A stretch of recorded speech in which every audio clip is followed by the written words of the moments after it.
I feel confused, scared, terrified.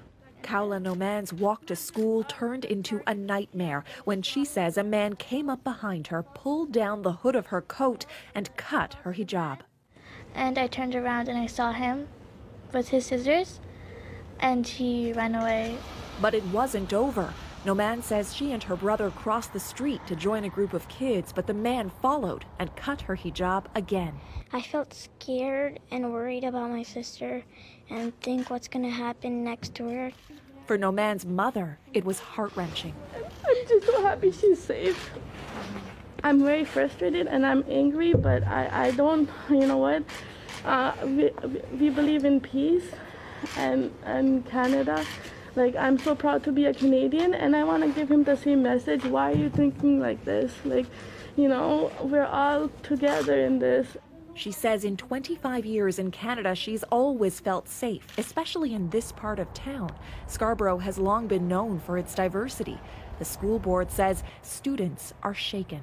This is a school where it's not just preaching inclusiveness, it's living it. Toronto police say they're investigating the incident as a hate crime and already have a few leads on the suspect. The description that the little girl gave police is he's in his 20s, 5'8" to 6 feet tall, medium build, with black hair, mustache and glasses. And for Kaula Noman, nothing but praise. This girl was brave enough to confront the man, look at the man, make a noise, and then even proceeded to walk with a bunch of other kids after the first one happened, realizing their safety in numbers. Even with street smarts, she's nervous about walking to school. I'm actually really scared, but I have family to support me and everything. Stephanie Skandaris, CBC News, Toronto. Reaction from all corners has been swift. The mayor of Toronto, John Tory, says he's appalled. The premier, Kathleen Wynne, calls it heinous. The prime minister speaking out as well, saying Canadians wouldn't tolerate that kind of behavior. My heart goes out to the young girl who was attacked, seemingly for her religion. I can't imagine how afraid she must have been. I want her and her family and her friends and community to know that that is not what Canada is, and that is not who Canadians are. We were curious about the number of hate crimes recorded in Canada, and according to Stats Canada, it's a small percentage of all crimes, 1/10 of 1%, though it is increasing.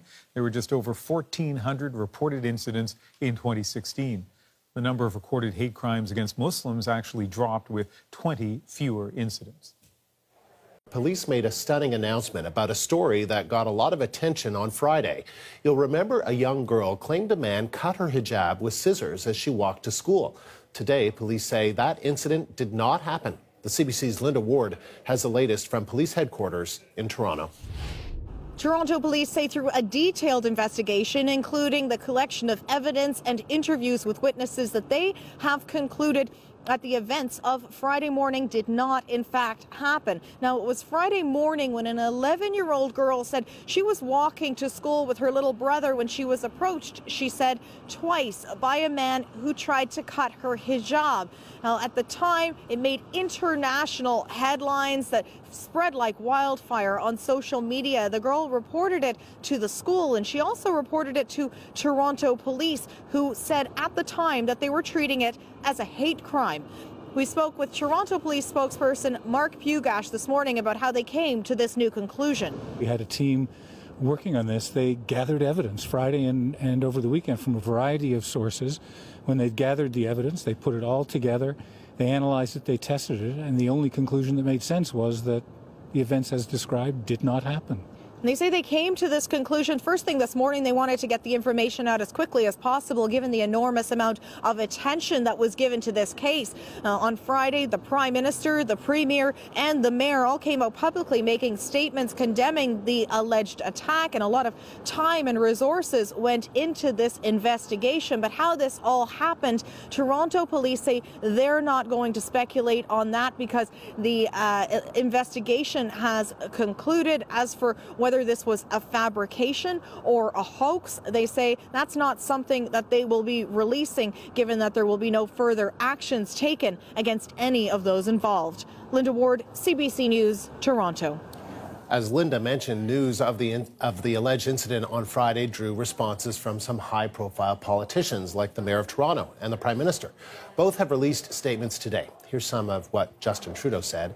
"We have seen an unfortunate pattern of increased hate crimes in past months directed towards religious minorities. We need to take this issue extremely seriously, as this pattern is a warning sign of increased intolerance. We are thankful and relieved that this incident did not take place." And here's what Toronto Mayor John Tory said about today's police announcement. "Anytime there are reports or allegations of hate or intolerance in our city, you will hear me speak out. In this case, Toronto police have investigated and determined that the events described did not happen. It's good to know that this event didn't happen."